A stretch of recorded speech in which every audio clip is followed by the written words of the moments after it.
How you feeling? No, no. I'm doing all right. Yeah. How were your nights off? Well, watching the team play, it's a little more removed and a little more objective about seeing how they play.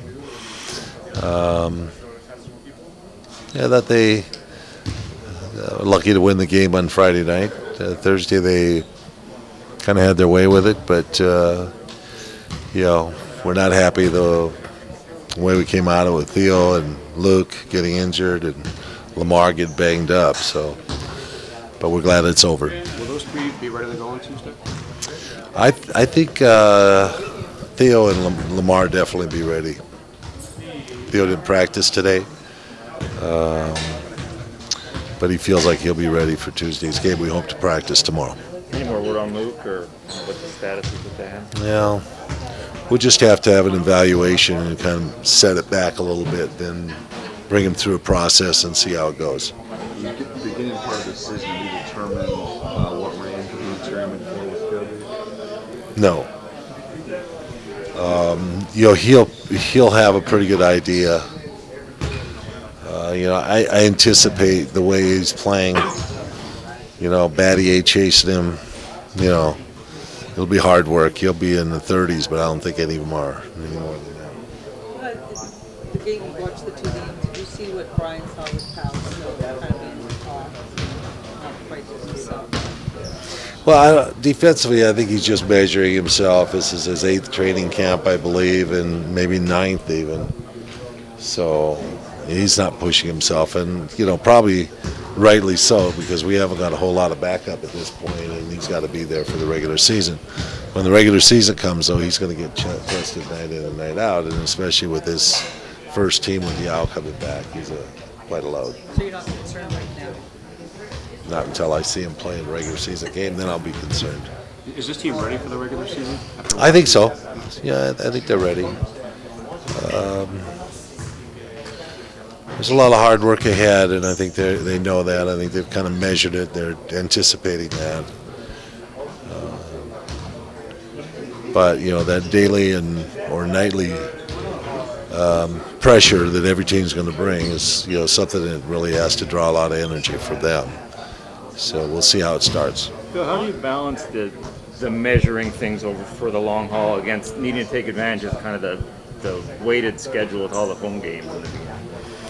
Well, I haven't counted up the games this year. I just kind of glanced at the schedule when I got it in late July, and I felt it's much more balanced than it's been in the last 2 or 3 years. So I don't know. Has anybody counted it up? You have a pretty easy schedule. Like 20 of your first 28 are against non-playoff teams from the last 6. So no Miamis, no Bostons, no Orlando. You call Houston a non-playoff team? Mm-hmm. They're a pretty good team for non-playoff. So, I'm not, saying anything about that, but I really think that, as usual, we want to come out and anticipate, what the personnel is of teams. And first game's kind of a feel-up situation with other teams to kind of get an idea of who they are. And we hope we have the measure right off the bat against these teams, against them the first time.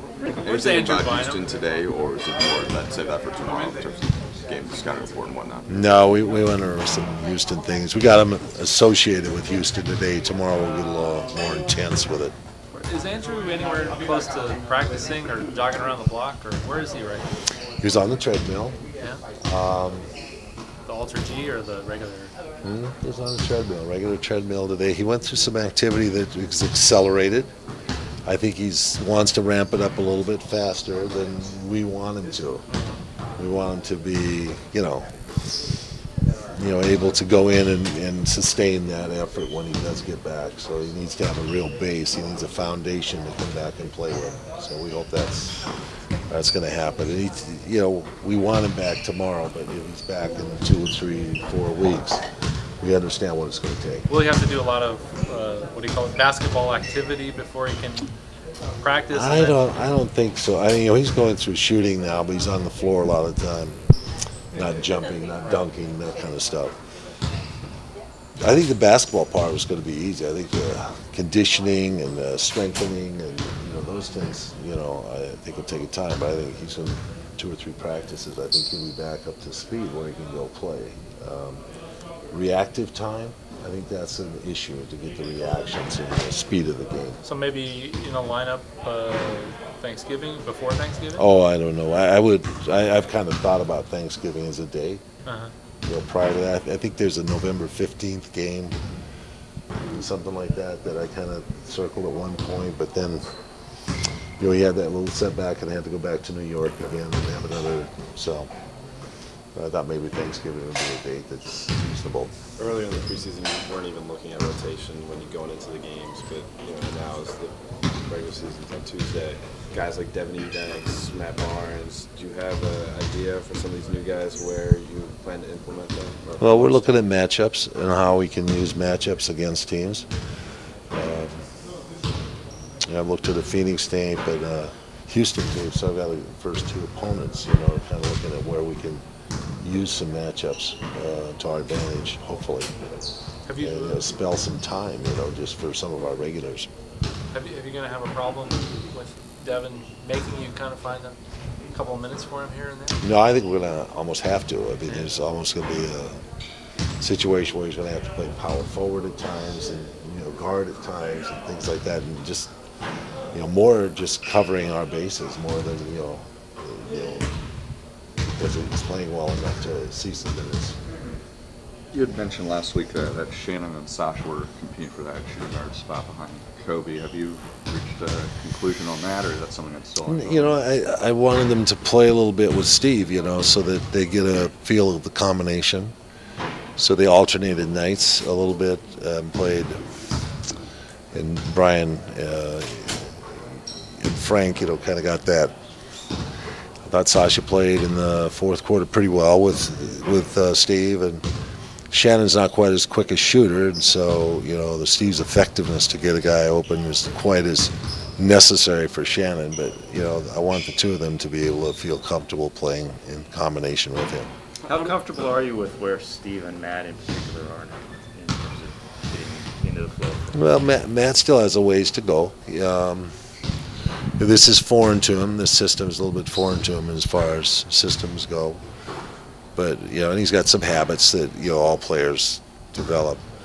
I think Steve's, fine as far as, I can tell. There's some nuances of that guard spot that are still things he can learn, the timing and the, running the team from that spot. But, yeah, I'm relatively comfortable. Theo's, still has some things to learn, and I don't like him to miss practice. But, he's got less complicated things than the guards do. How did Brian do out there coaching? What do you think of his? Yeah, he was all right. I just told him I'd never put those starters back in the 4th quarter. They were awful, but they managed to come back and win the game by hook or by crook. We were joking that watching that was going to make you sicker. Well, I wasn't feeling great anyway, but no, I was glad they could win the game. Maybe Jeannie found something else for you to watch. No, we didn't watch anything else. And Wisconsin was valiant. Yeah. You were downplaying them last week, but they was very valiant, definitely.